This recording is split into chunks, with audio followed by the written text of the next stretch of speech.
look here at the 5 stages of grief. You'll hear us talk about this a great deal. The first is denial. Denial. The second is anger.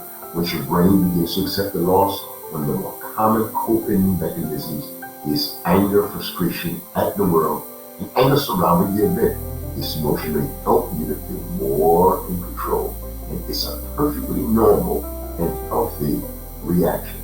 Staying in anger for too long, however, can do more harm than good. What I want to emphasize here is that all of these stages are indeed normal, so you don't need to think that you're going crazy or something is wrong because you are experiencing these items.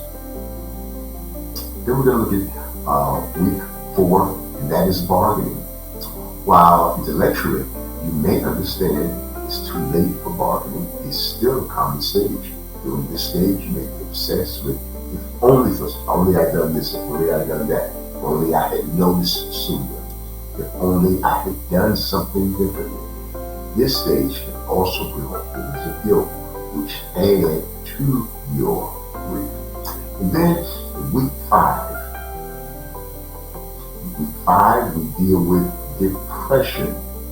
During this stage of grief, the reality sets in and you mourn your loss. When we say depression, it doesn't necessarily imply major depressive disorder, though untreated grief can certainly lead to longer-term issues with depression. In most cases, depression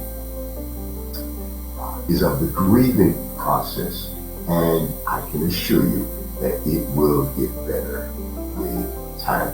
And then that following week 6, let's take a look at that.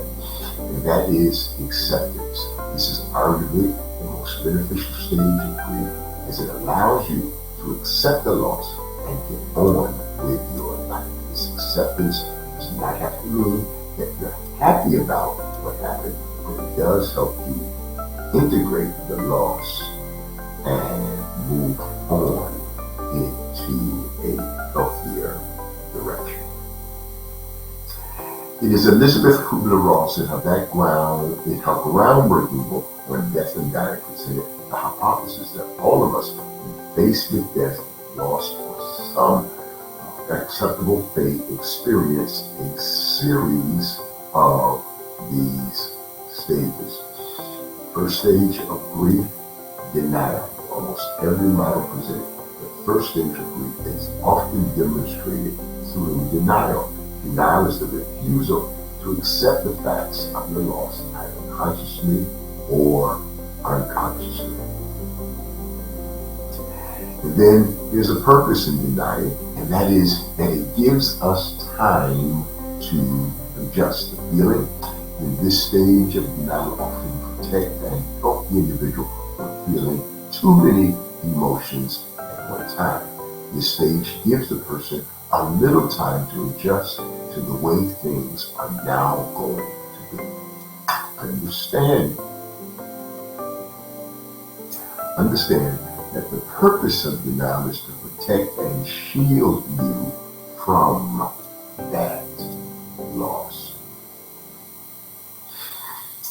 Denial exercise. Build a network of friends and relatives that you can plan activities and outings together. Number 2, share your stories about your loved ones to assist in processing the loss. And then number 3, remember those loved ones were present. Focus on their importance in your life. You want to develop a plan to encourage and to be present.